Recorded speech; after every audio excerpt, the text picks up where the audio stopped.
The CBS Radio Mystery Theater presents...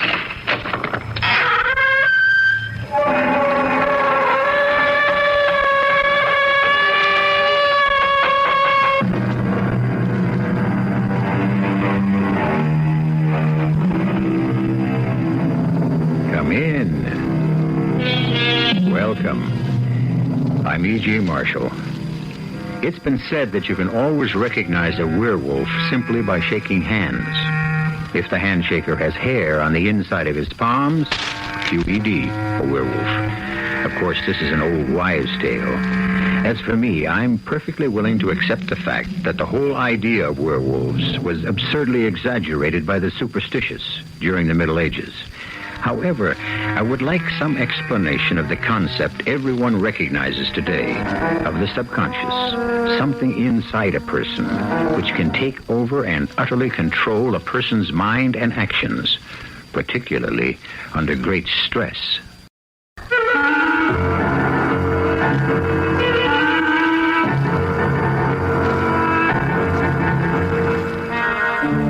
Our mystery drama, Night of the Howling Dog, was especially adapted from the classic by Algernon Blackwood for the Mystery Theater by Murray Burnett and stars Mason Adams and Norman Rose.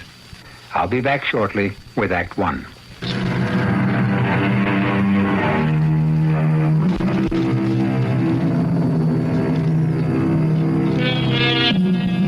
The pages of fiction are filled with surrogates passionately pleading the causes of other lovers to beautiful ladies. The characters of Cyrano de Bergerac, John Alden courting Patricia for Miles Standish, and the devil himself serenading the beautiful Margarita on behalf of Faust. These are only a few examples that come immediately to mind. However, I had never heard of a lover deputizing an animal to forward his suit until now. And to bring you this amazing story, I introduce an eyewitness.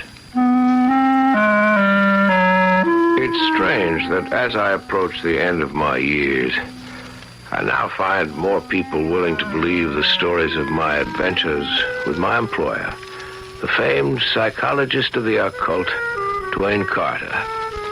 When I was working so closely with Duane and writing down these excursions into the dark recesses of men's soul and minds, I found nothing but skeptics. Today, perhaps since we know more, we now realize there are still things we don't know. At any rate, let me start at the beginning of this incredible phenomenon. It all began when Duane and I said goodbye at London's Waterloo Station on a hot July day in 1912. Now, Ernie, we've got a full fall schedule, so you be sure and get plenty of rest. I want you to be raring to go when we meet in Stockholm on August 15th. Unless, of course, you should send for me sooner. Send for you? If I'm going to need you, Duane, then I'm hardly going to have a restful vacation. Nonsense. Both of us know the strange effects a stay in the wilderness can have on people who wear the trappings of civilization the rest of the year. Well, you were the one who prescribed getting back to nature as the prescription that straightened out Timothy Manning's life. If he hadn't come to consult you, he'd still be preaching in a pulpit, making his wife and daughter's lives miserable. But Timmy isn't the only member of your little party. Are you trying to sound a warning? If so, you'll have to be more specific. Well, I have nothing specific in mind. Just a feeling that will very probably turn out to be wrong. You go ahead and enjoy yourself, Ernie. And forget what I said. Duane must have known the one thing I could not do was forget what he said. Duane Carter's whole reputation as a scientist was based on his uncanny sixth sense, an intuition that enabled him to handle cases too bizarre for other psychiatrists. So I was more than ordinarily alert as our boat approached the shore of the small island we'd chosen for our case. Easy there, Ernie. Peter, lend Ernie a hand and we'll pull the cutter further up the beach. Then unload, and the ladies will see to the tents and other supplies. This is the life. Room for body and mind. Just the place for a man to refuel his soul. And how does a man go about doing that, Reverend? I'll let Peter Sangre answer that. Peter, here's a perfect opportunity for you to show Ernie how much you've learned since you started studying with me. There'll be time enough for theology lessons later, Dad. Right now, Peter could be very useful in giving Mother and me a hand with some of these supplies. Oh, I'll be happy to, any time at all. I'm always very happy to help you, Miss Manning. Peter Sangre was a young Canadian studying for the ministry under the Reverend Manning's tutelage. He'd been staying with the family back in New York, and it was obvious that he'd been smitten by the laughing eyes of Joan Manning. So obvious that it was sometimes embarrassing to watch the depth of yearning in his eyes. This was painfully evident the first night when Peter, Joan, and I joined forces exploring our island. Well, I never realized the Baltic Sea had this many small islands so close to shore. So beautiful. The water's so calm. I wish we had the canoe. We could paddle to the other islands while we still have the northern lights. Good idea. You and Peter wait here and I'll go across and fetch. No, let Peter get the canoe.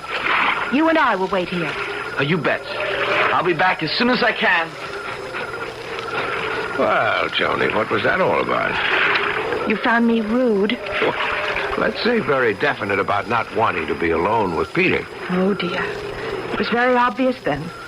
I'm sure he noticed. I wouldn't worry about him, Joan. Surely you know he's madly in love with you, and you shouldn't feel upset if you don't like him. I don't dislike him. It's just that I see his eyes on me, seeking, even demanding, and I'm afraid he might do or say something that would lead to unpleasantness. You, Joan Manning, the fearless, frightened? Listen, I'm serious. There's something about Peter that makes me feel creepy.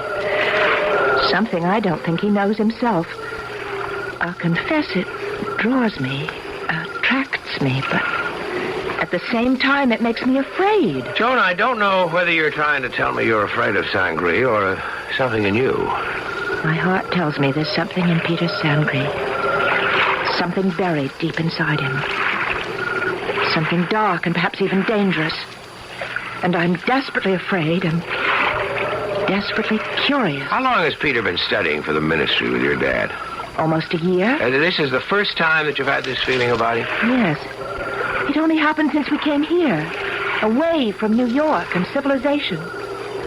It seems almost what he's been waiting for. What we've both been waiting for. The business of setting up camp for the first few days relegated that strange conversation to the back of my mind. But the Reverend Timmy brought it back sharply with a strange prayer one night. We give thanks to you, O Lord, for our safe arrival. We also give thanks for our excellent health and pray this may continue for all of us, and the weather be fair, the fish be plentiful, and that nothing from the kingdom of darkness nor any evil thing disturb our nighttime tranquility. Why, Daddy, what brought that on? Just a thought, Joan. It came into my mind, and I let the Lord know of it. Reverend, I don't think we should put thoughts like that in the Lord's mind. I think I can explain, Mr. Simpson. Well, you, Peter? Yes, sir. You see, I don't know if any of the others felt it, but I know that I sense something, some presence here on the island with us. But that's impossible. Our exploration showed there were two things lacking on our little island. Fresh water and animals. I didn't say anything about an animal, Joan. I said a presence. Now, come, children. Perhaps my prayer was out of place. Let's all be off to our tents and a good night's rest.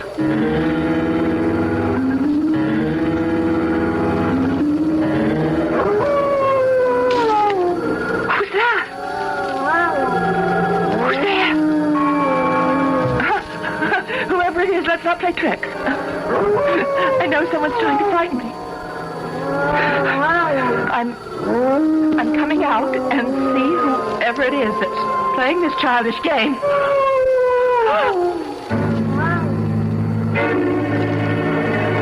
Joan, I'm really sorry about that prayer last night. It obviously upset you and made you dream about some animal or other growling around your tent. I tell you, I distinctly heard the howling of a dog.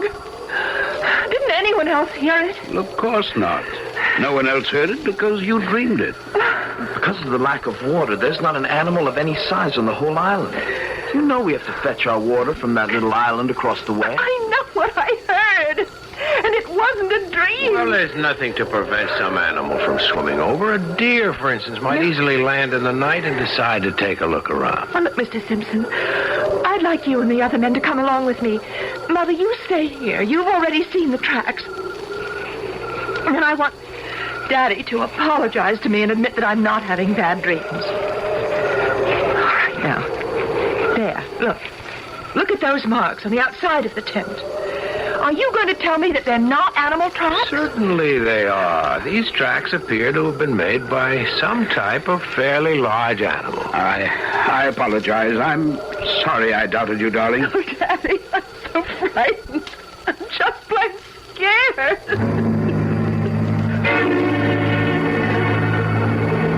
Mr. Simpson, look here. Look at these marks.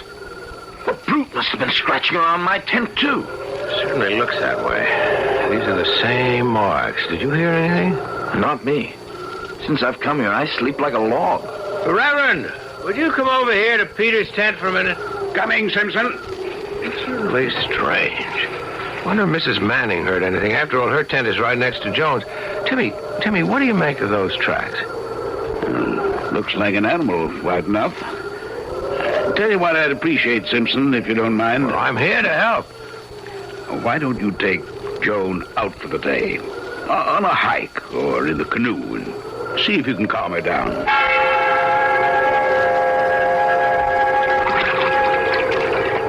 I thank you for taking me on this canoe trip today. But I know Dad suggested it. That's right.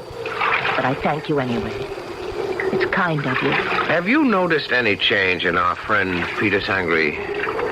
You mean his attitude towards me? Good Lord, no. If anything, his devotion has become even more obvious. What do you mean, changed? Well, he seems much more self-reliant. Almost as if I don't know how to put it, but almost as if this is where he belongs. So you sense something strange about him, too? No, not strange. It's just that he seems to fit in better here than when I first met him. He's more confident. He's surer of himself. Yes, I felt that. And the more confident he gets, the more frightened I get. For the next few days and nights, there was no excitement. And our camp life seemed to have settled into a routine. Until one night, the quiet was shattered by screams coming from... Johnny! Hang on, Johnny, we're coming! Joan! Are you all right? Something touched me! Something touched me! I felt it through the tent! What you saying, Ernest? Daddy! There was the same growling and scratching as before. And there was a great tearing blow, and the tent was ripped open right next to my face. Oh, your tent? No doubt about that, Reverend. You can see the gap where the thing or whatever it is ripped right through. The dog again. We must do something. First thing to do is to get over to the stockade and get a fire going. What's going on? I brought my rifle. If it's that animal again, let me have it. Come on, Peter. Help me start a fire. What in the world do you think it is, Mr. Simpson? It surely can't be a dog. It can't be very far away. We'll organize a hunt at once, this very minute. Now, slow down, Reverend. Action, Ernie. Any action to stop panic.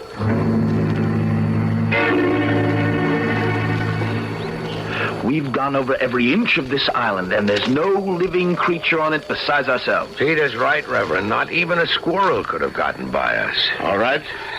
I know what it was. A dog from one of the farms on the larger island. A dog that's turned wild. It was attracted by our fires and the smell of food, and now it's gone back to where it came from. That's what it was. Oh, Daddy, you don't really believe what you just said? You can't believe that. You just can't.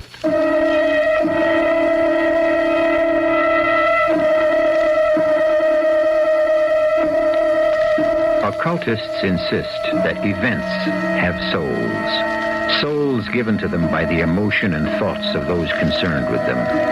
This in itself is a terrifying concept, because I can think of the souls of some events that must have shriveled with terror and agony that's indescribable. A I'll be back with Act 2 and the very strange events on the Baltic Island in a moment.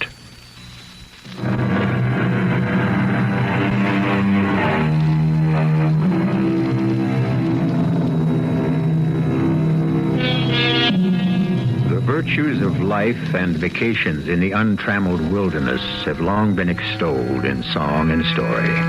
We've all longed for the starry nights with the wind sighing softly through the friendly branches of the protecting trees. But nature also has a savage side, and sometimes a trip to the wilderness can bring out whatever primitive savage lurks within us. I hate the rain, especially when I'm in the woods. I thought you could use today to catch up on your studying, Peter.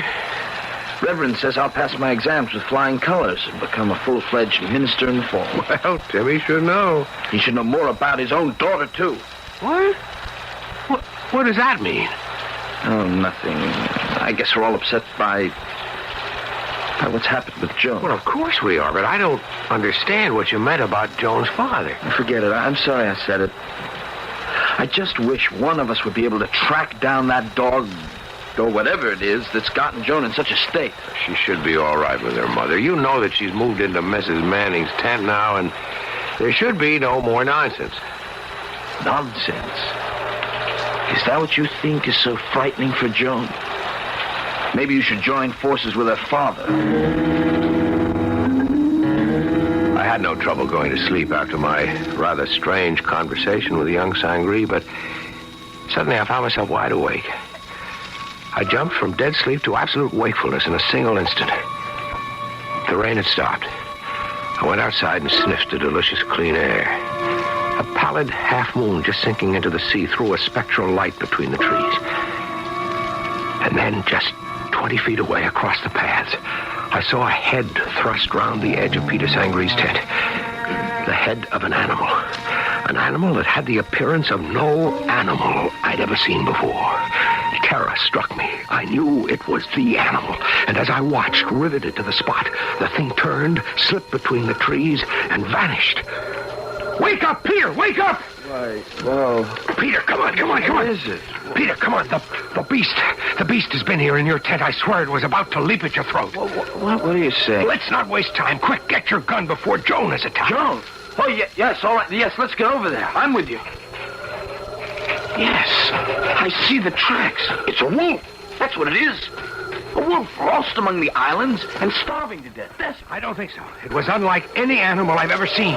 Whatever it is, it must be killed. Joan must be protected. I'll sleep all day and sit up all night and shoot the beast the minute I see it. No, I don't think this is anything that we can deal with. I have a better plan. I'm going to send for the one man I know who can help.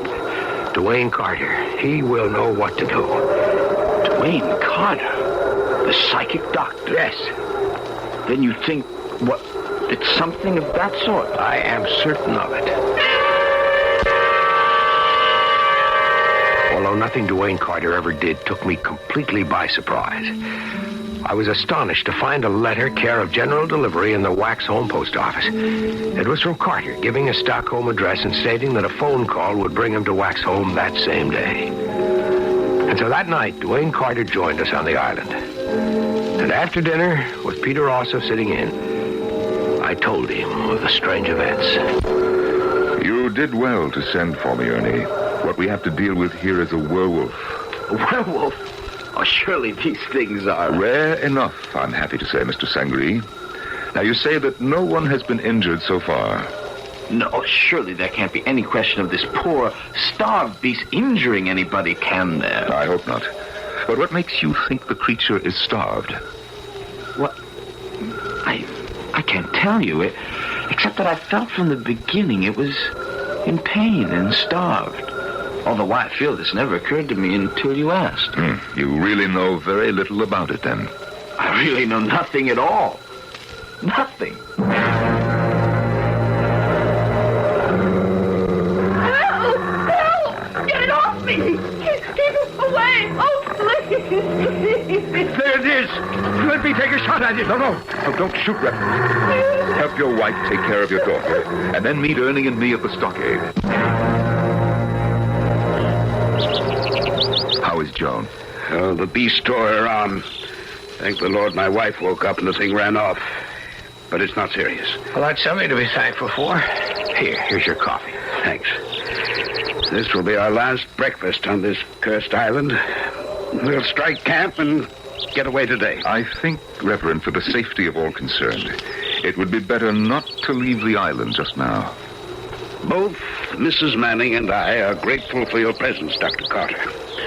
But I can't help thinking that perhaps all of our problems would have been solved if you hadn't stopped me when I had the brute in my gun sights. Had you fired, and had you killed the thing, you would have committed murder. Murder? Well, now you've got me completely confounded. How can killing this thing possibly be murder? Well, this thing, as you refer to it, Reverend, is a man. One of this camping party. A man gone savage. Well, I saw the thing. That was no man. That was a dog or a wolf. Of course. You see, this is a case of modern lycanthropy. Lycanthropy? Werewolves? Those superstitions of the Middle Ages can have no actual significance today. We are face to face with a modern example of what I believe has always been a profound fact. Fact? Oh, come now, Dr. Carter. You've heard of the astral body, or as I prefer to describe it, the fluidic body. It has the power, under certain conditions, of projecting itself and becoming visible to others. Well, aren't you talking about two different things altogether, Doctor? An astral body is something people can accept because it's a human form, not an animal. Yes, that's true. But the fluidic body can assume forms other than human. And such forms will be determined by the dominating thought and wish of the owner. You've lost me. You've never really understood the effect of this primitive camping life upon all the members of your party. Old instincts, deeply buried in the subconscious. Instincts no one ever dreamed they had, suddenly come forth in a primitive setting. Well, I'm honestly trying to follow you, Doctor, but ancient instincts and atavism are terms which hardly explain a roaming animal with teeth, claws, and a thirst for blood. That last is your term, not mine. But it's a very exact one. I would say that what we have here is an animal that's impelled to bathe in the very heart's blood of the one it desires. And if I didn't know your reputation, I'd say you have a very strange way of reassuring people. Fear is rooted in ignorance. Reverend, let's suppose that an extremely sensitive young man has fallen very deeply in love with your daughter. Back in New York, this moonstruck young fellow isn't taken very seriously by Joan, and he knows it. Nevertheless, he loves, and he knows that, too. Well, does he know what you're trying to tell me? If you're asking if he's conscious of the change that comes over him, no. Oh, but I still refuse. Reverend, surely you don't question the violence that's in all mankind. It lurks underneath the surface. And here, on this island, where we shed the trappings of civilization, he feels strong and free. And the feelings of love he's been suppressing back in New York batter at his consciousness, determined to force their way to the surface. And at night, when he sleeps and his mind is relaxed, he dreams. The beast that ripped Joan's arm was no dream. Granted, but this wild force within him becomes fierce and savage when he sleeps, and his frustration turns into half devotion, half beast. And that is the form that his astral body might well assume.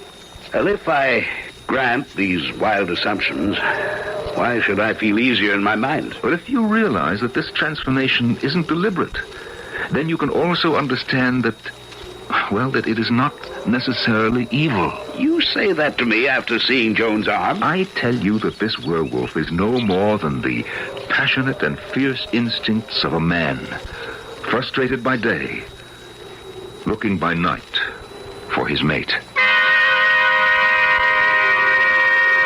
That night we built the largest campfire we'd ever had. And all of us retired early. However, Reverend Timothy, Duane, and I had agreed to meet in Duane's tent. I'm going to open the tent flap now. Keep your voices down and strike no matches. Reverend, is the camp asleep? Well, Peter is. I can't answer for the women. I think they're sitting up. That may be for the best. Could you fill me in on what we're supposed to be watching for? Is it an animal? Report the least sound to me, and do nothing on your own. Nothing. You understand? Right. All right. Shh. Something out there? I'm not sure. Now listen, you stay here. I'll let you know.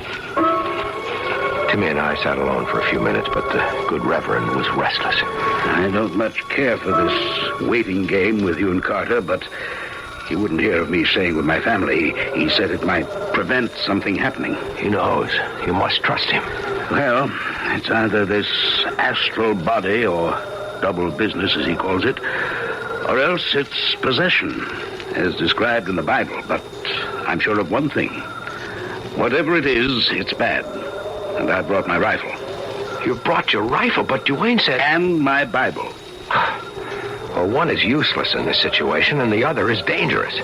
The only way we can win in this game is to do what Duane tells us. That's the safest way, believe me. I'm warning you, Ernie. If anything happens to Joan tonight, I'll shoot first and pray afterwards. Now, what the devil is Carter up to? Sneaking around Peter's tent and making gestures. He looks weird, disappearing in and out of the fog.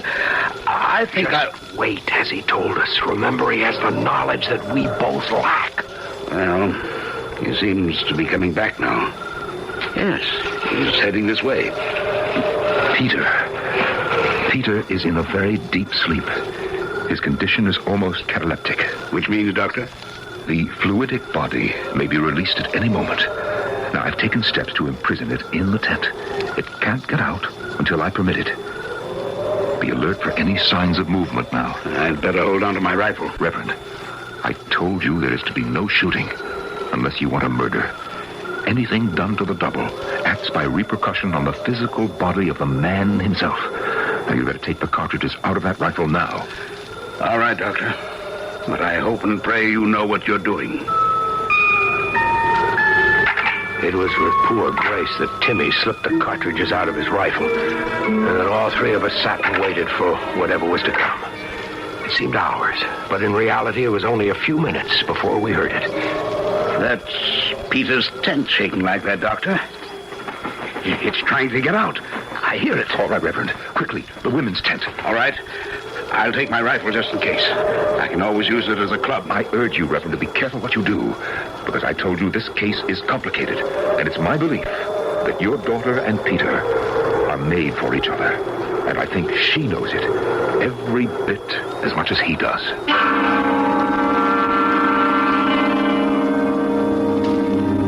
Men in love have been known to do foolish things. An English monarch gave up a throne for love.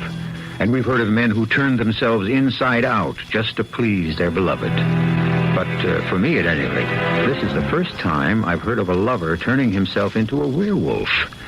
I'll be back with Act 3 in just a moment.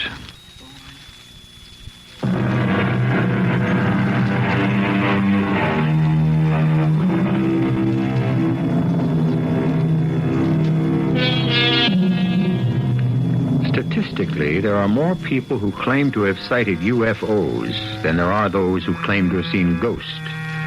But the lowest of all in number are those who claim to have experienced the numbing terror of having come face to face with a werewolf.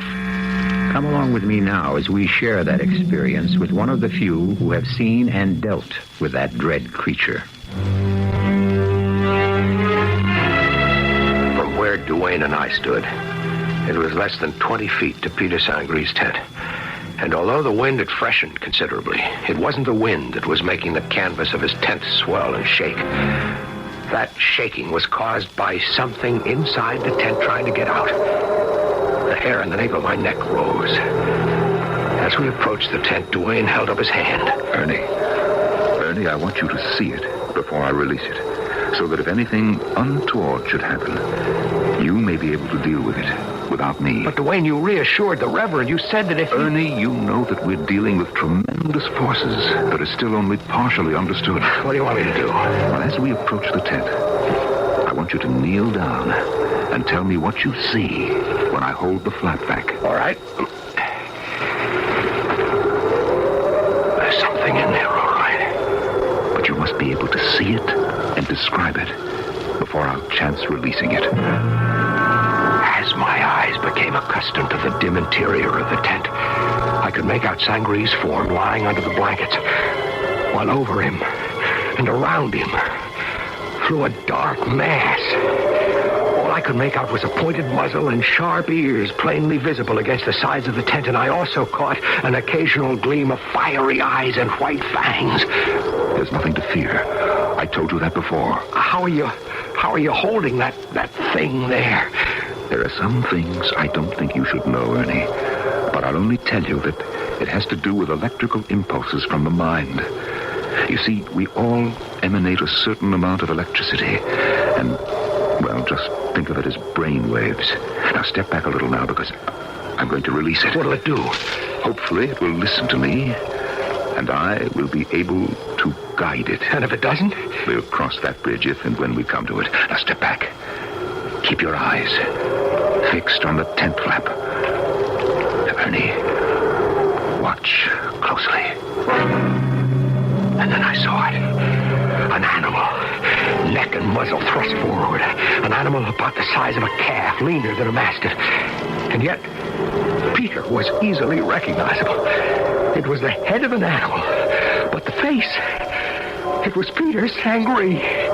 Sangre, in his werewolf double. What do we do now? Well, I'll try to speak with him. Sangre, Peter Sangre, do you recognize me?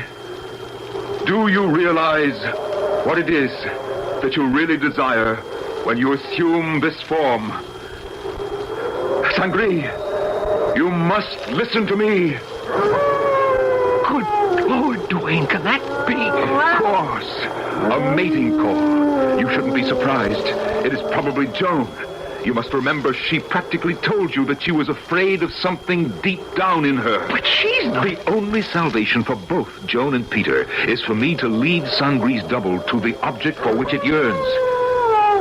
Listen, that's coming from across the lagoon. Duane, Peter's double, a werewolf. He's gone. Although my eyes had been fixed upon the animal in front of the tent, somehow it disappeared. One moment it was there, muzzle lifted, sniffing the wind, and then it was gone, like a thing of the wind and a trick of vision. Quickly, Ernie, start following through the trees. Where will you be? I must check out Peter's tent. Why? What for? To make sure that his werewolf double cannot return until I permit it. I'll join you in a few moments. After circling Peter's tent, Duane caught up to me and we ran at full speed through the woods, always guided by the now fairly loud howling. And then suddenly the trees fell away and we were on the edge of the lagoon. And there, sharply defined against sea and sky, Joan! Ernie, stand still and remain quiet. But there's something wrong with her. She looks half asleep. She is fully asleep, and we must not wake her. What are you saying? She's sleepwalking. If we wake her, the shock might injure her permanently. But the werewolf, what will... She's on her way to meet him. You see, she's been irresistibly drawn to him from the beginning. Well, then how do you explain the torn tent the other night and the wounds on her arm? Wasn't she asleep then? Not deeply enough. She awoke and was terrified instead of pleased. Now, however, she's in a deep enough sleep to throw off the conventional shackles of civilization that have bound her and admit this man is her mate. Then she really loves Peter? Yes, profoundly. The canoe just coming around the point, isn't that Reverend Timothy? Yes, it is. What's he doing here? Probably following Joan. At least he had the sense to take the canoe and not wake her. But what will he do when he... Ernie, you're right. We're going to have to warn him. It's too late. There goes Peter's double. Quick, get to Joan. The Reverend's got a gun. But you made him unload it. He's got hold of a pistol. Stand aside, Joan. Out of my line of fire. Put that gun down, you fool. Put it... Idiot! Ernie, get to Joan. Help her. What are all of you doing here? Where's Peter? Where is he? Oh, thank the Lord. Joni, you're all right. Where'd Peter go? He disappeared so suddenly. He cried out that he was hurt. We hope that he wasn't hurt seriously. I hope the brute's dead. Don't ever say that, Reverend. Unless you want murder on your soul. Murder? Why do you use that word? If anyone's done anything to him, then he's done it to me, too. Because Peter is... I know, my dear. He's your love. And I think we can bring him to you. Or perhaps you to him. But we must go to your tent and wait for me. Now, Ernie, take care of her until I get back. Reverend, you better come with me. While Duane and the Reverend went off together. I helped Joan back to her tent. You must let me go to him, Mr. Simpson. I know he needs You me. heard Duane. He said we should wait for him. I didn't know until tonight. That you love Peter. Yes. Duane knew that days ago. That's why we were there watching tonight and hoping that everything would go as we thought. And I think it would have, but for... Go on. But for what? But for an unfortunate happening. It was my father, wasn't it? Now, Joan, I think you should stay calm. It was Dad. He did something that... Something that hurt Peter. Hurt him badly. And now he's lost, and so am I. You mustn't despair. Everything will be different when Duane gets here. Oh, where is he? I think he's with your father, and I believe that they're both looking for Peter. Well, we should be helping him. Sometimes, Please. Joan, we help best by doing nothing. Oh. Trust me, Joan. Trust Duane. I'm sure that he'll be able to handle this.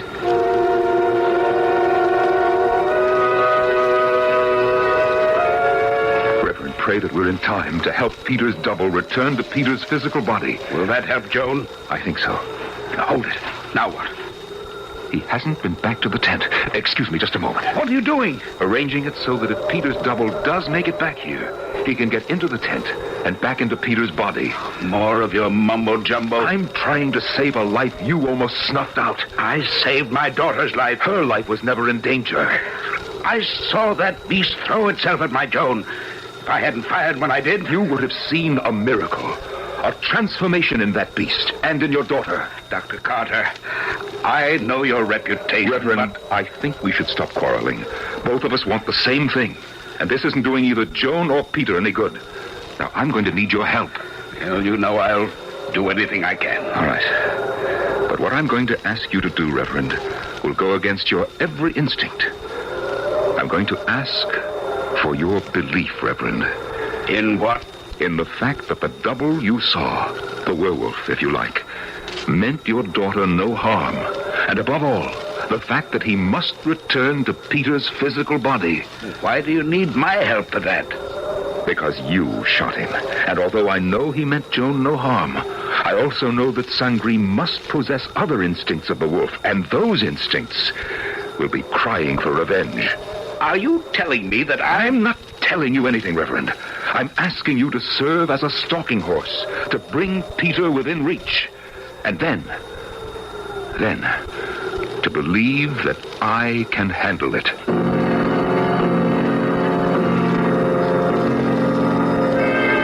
Now, Reverend, you're not going to have any second thoughts about being unarmed. I gave you my word, Carter.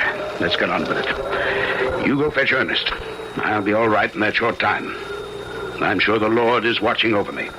Let's hope he's watching over all of us.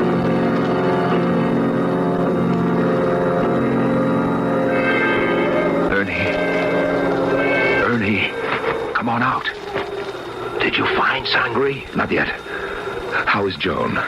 She's restless. She's unhappy, but I think under control. Good. Now, I think Peter knows the Reverend fired the shot that hurt him and is trailing him to get revenge. I've got the Reverend standing on a promontory over there. If the werewolf comes, I think I can gain control over him and get him back into Peter's body. I hope so. For all our sakes, I hope so. Peter! Oh, Peter, where Joan! Joan, come back here! Let her go. We'll follow her. She'll lead us to him. Carter! Did you hear it? We're coming, Reverend. Hold on. No! Peter! Oh, Peter! Peter, I love you! Peter, I love you!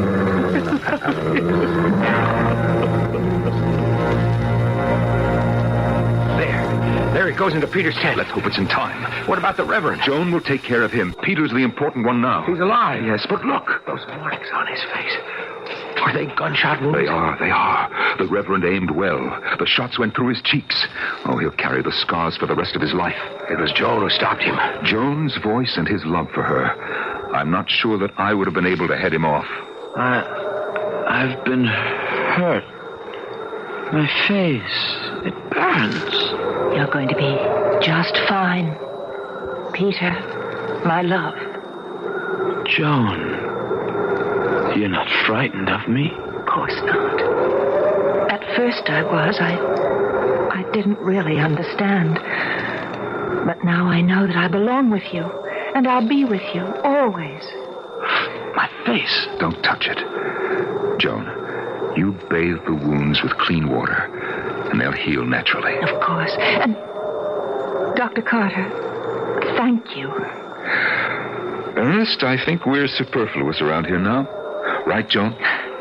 That's right. Dr. Carter, my father has more need of you now than either Peter or I.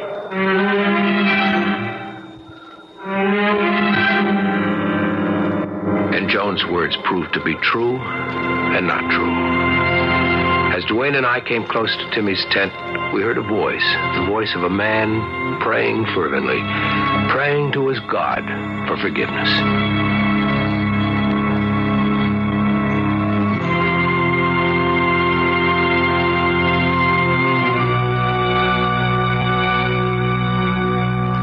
So, this tale of a man who unconsciously used a werewolf to further his love's ambitions ended happily.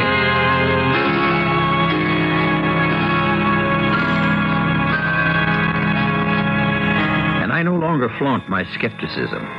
However, I must in all truth say that it's not really the recommended way to go courting, even in today's permissive atmosphere.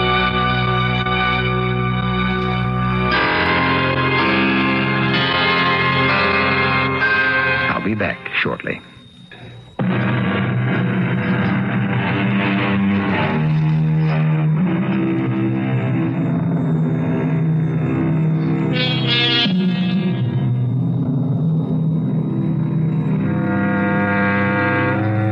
Magicians are well aware that people love illusion. They want to be fooled. I wonder if any of the great magicians ever wondered why there's such a universal love for magical tricks that seem utterly beyond belief.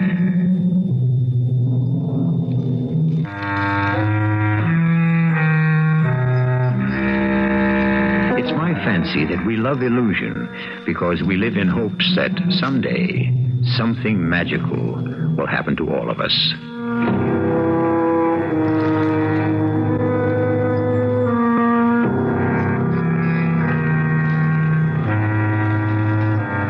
Our cast included Mason Adams, Norman Rose, Marion Seldes, Christopher Tabori, and Guy Sorrell. The entire production was under the direction of Hyman Brown.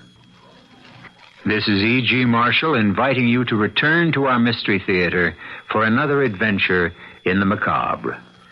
Until next time, pleasant dreams.